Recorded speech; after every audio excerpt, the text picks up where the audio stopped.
I remember how to do all of this. I feel 100% confident. Notes should then be easy for you and you'll be fine on your exit slip. For some of you, you might be on the complete opposite end and be like, I have no idea how to do these at all. Okay, it's more important that I get this down and pay attention. I've said this multiple times, but remember, we're just kind of all over the place. So it's okay if there's someone who says, I don't know, just sit and be happy that for the moment you do, because on another day you might be in a flip position. Okay, when we are solving equations, I hope that we can all agree that our main objective when we are solving an equation is to find the value of the variable.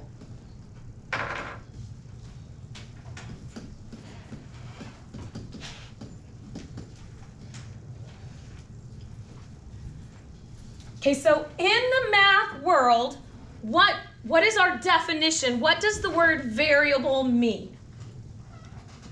X, Y. I mean, it can be X, it can be Y, right? It's a letter that we're using to represent a number. If you wanted to draw a picture of a cow every time, I suppose you could. Seriously? Yes. Now, I don't recommend it. It's not really traditional, but yes. Okay? So it's any type of letter, symbol, something that is representing a missing value.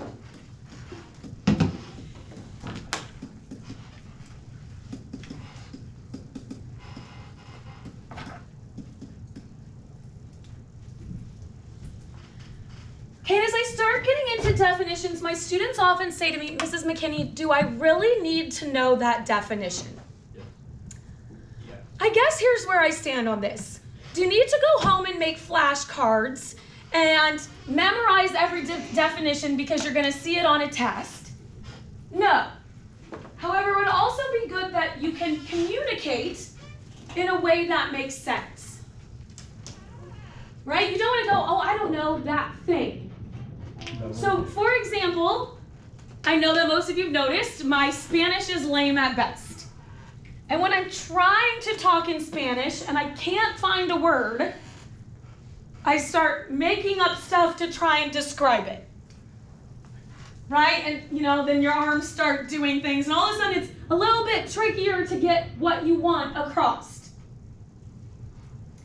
So knowing these words helps make it easier for us to talk about things without going, well, that thing over there, it looks like this. So I think it's important that we at least recognize the words and know what they mean when they're asked of us. So if I say a variable like, oh yeah, I know what she's talking about.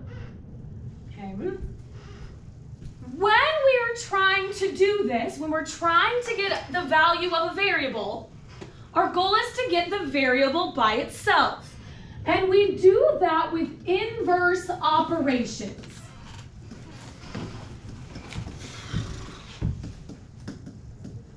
So here's another big word. What does inverse operations mean? What does inverse mean? Maybe that's a better starting point. It's backwards, right? To undo something. Okay, so Ephraim, I like you, but I'm not really going to do this.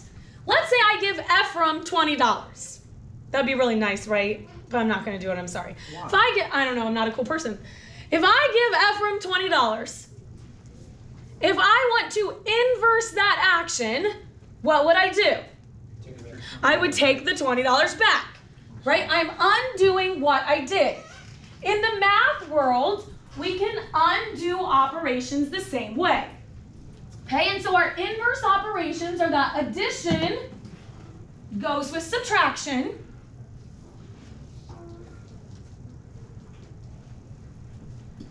And multiplication goes with division. And usually my students are like, well, yeah, duh, I knew that. The problem is that one of these has some little sneaky things here. So, do we write multiplication like this anymore? No. No. So multiplication is often a hidden operation. We don't really see it when it's happening. How do we write multiplication these days? A dot right next. Sometimes a dot. sometimes right next to it. So if we said this, nothing means multiplication, right? This is 4 multiplied times y. A dot means multiplication. There's one more we use. Parentheses. None of those options actually have the symbol I just wrote there. So sorry boys, my students get annoyed. My students say, well, why do we do that? I say old dead men. Women weren't allowed to make the rules then. So sorry boys, it's your fault. You get to take the blame there.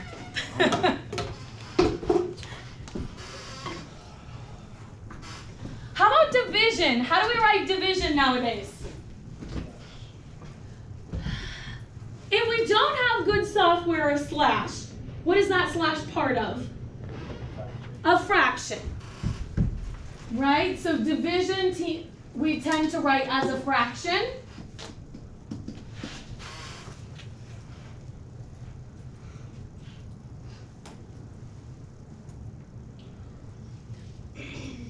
So being able to recognize these operations is really, really important.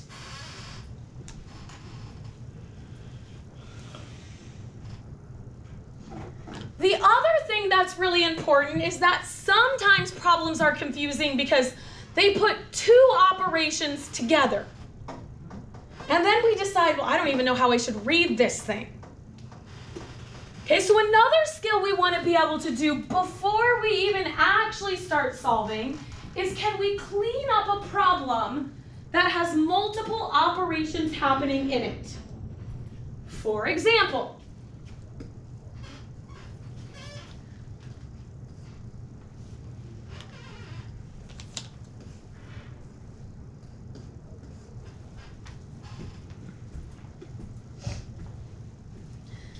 if I have 4 minus negative x, see how in between here we have two operations happening? Yeah.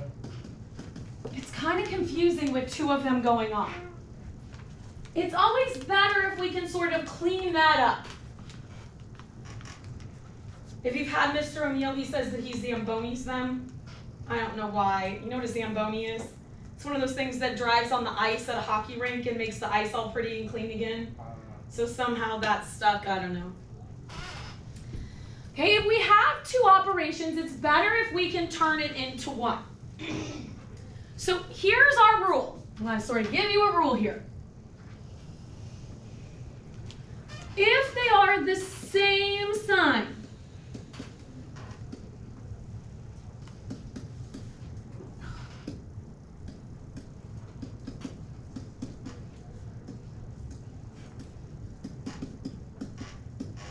we are going to turn it into addition.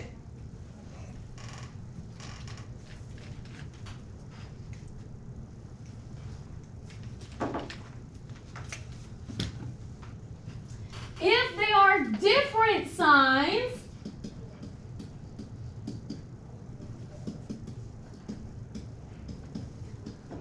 we are going to turn it into subtraction. Uh-oh.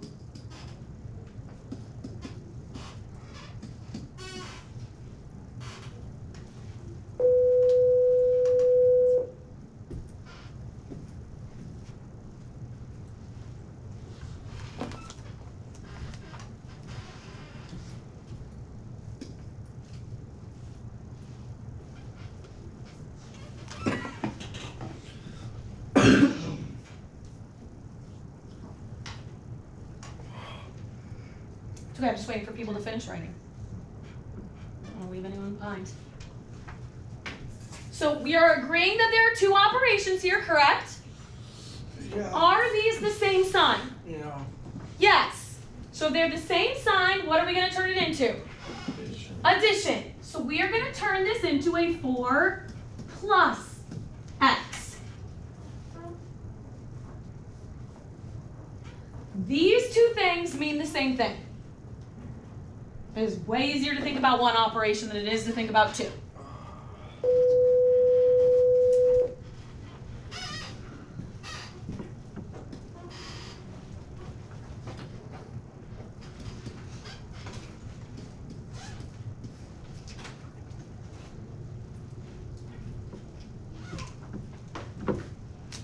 Okay, so do we agree that this one also has two operations? Yep. Are they the same sign or are they different signs? They're different. So if they're different, we said we would turn it into subtraction. So this is going to become y minus 4.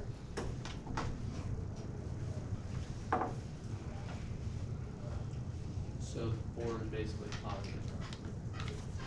Yeah. Instead of thinking about it as a negative 4, we just think about a subtraction. So Edgar, here's an interesting question. Is this a subtraction or is this a negative? Subtraction. No. Is this a subtraction or is this a negative? It's a negative. It's a negative. Subtraction. My answer to that question would be, well, yes it is. So Is it a subtraction or is it a negative? It's both. It just depends on context. So, what is this word? Are you sure it's not red? Red. Okay, stop. You're gonna. It could be. How do we decide if this is read or if this is read? the Uh, letter ways. 4. The context of the sentence. If I read this all together, I say y minus 4. If I only read this number, it's negative 4. They are the same thing. It is weird to think about because unfortunately, when we first started learning about negatives, our teachers didn't tell us that little bit of information, right? It kind of just got left out. And so all of a sudden having to think about it that way, we're like, oh, wait a minute, I haven't been doing that for the last 5 years. Yeah, oops, our teachers kind of neglected to share that with. Maybe it would have helped us if they had. Okay. Okay, so now that we know all that information, we know inverse operations, and we know how to write it into one operation instead of two, let's say we have x minus 7 equals 14.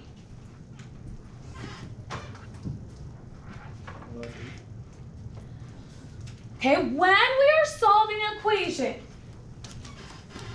our objective is always to get that x by itself. Okay, but to get x by itself, we can't just throw a random number in there. So whatever we do to one side of the equal sign, we have to do to the other.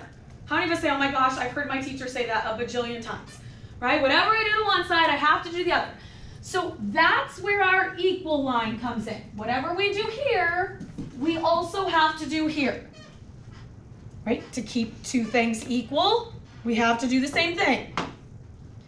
Okay, so what operation do we see? Subtraction. Subtraction. So if we go to our inverse operations and we find subtraction, what is the inverse of that? Addition.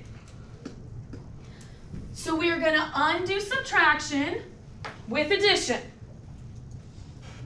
Okay, but whatever we write on one side, we also have to write on the other. Pick up a calculator, do it in your head, I don't care.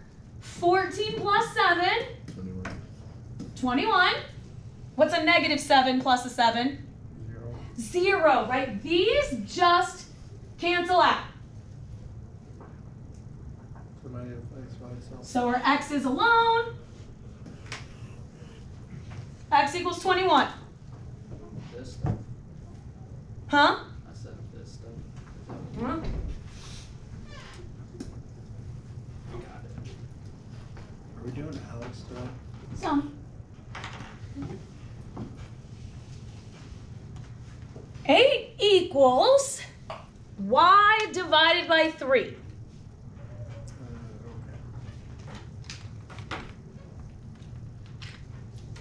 Okay, so what's our variable? Y. So our variable's over here. What operation is this? Division. Division. And how did we say we would inverse division? Multiplication. So I want to multiply both sides by 3. Right? Because whatever I do over here, I also have to do over here. What happens to these two 3's? What is 3 divided by 3? 0. Just getting 1. 1, which in the multiplication world is canceling it out. Okay, so over here we're left with a y. And what is 8 times 3? 24. 24. Wow. Could we rewrite that with the y first? Yeah. Would it be okay if I said this? Sure, right? So either of these would be fine as answers? I could have sworn you said, like, not today or sometime yesterday, but like a year ago when I had you. Uh-huh. You said you always try to keep it like the bottom line. It's the first, you know. Always try and write it with the variable first. Yep, and we're going to get there because of inequalities. That is a true statement you heard me say. It's cold in here. Okay, so then let's add in some more complex pieces. Yeah.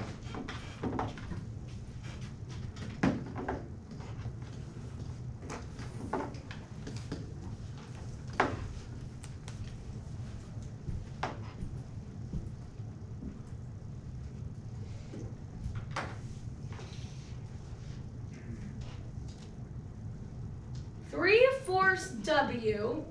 Absolutely. Are you recording? Yep. Alright, say less. Okay, so W is our variable. What operation is happening in between the 3/4 and the W? Multiplication. Are we okay with this being multiplication? Right here it is multiplication. And how do we undo multiplication? Division.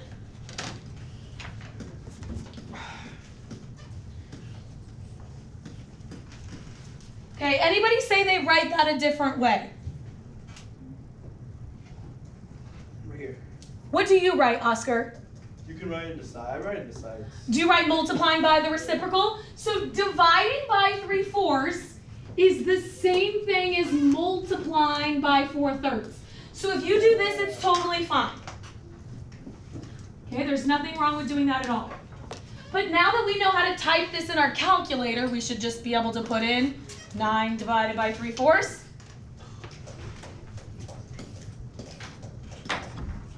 Who did it in their calculators? What did we get?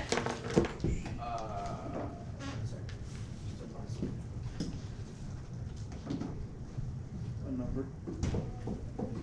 I don't know. I don't have much today. Did you get an answer? No? Oh, I'm not going to tell you. Oh, come on. I'm not your personal calculator. Isn't it 12? It's 12. Oh, I got 12 right when This is a 12. I.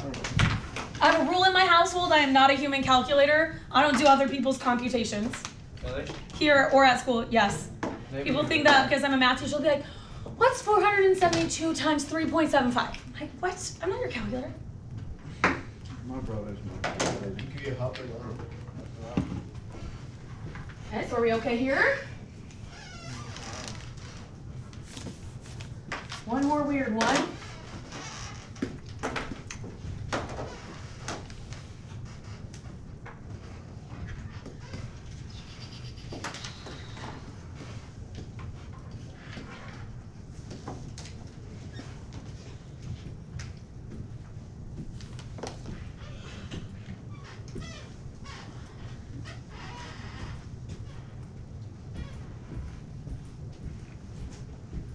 So what do we think about this one? I got my answer.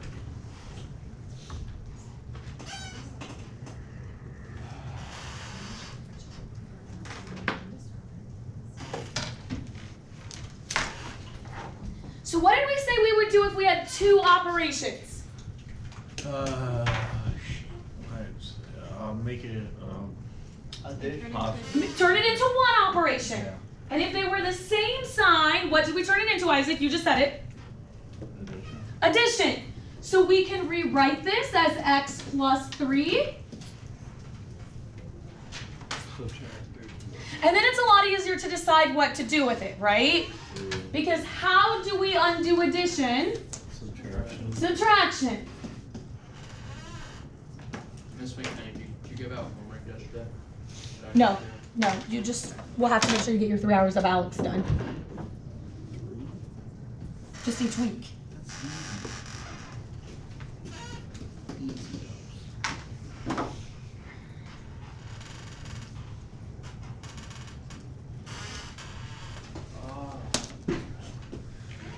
Okay, what do we think? So far, so good? So far, so good. Okay, so we're gonna pause here.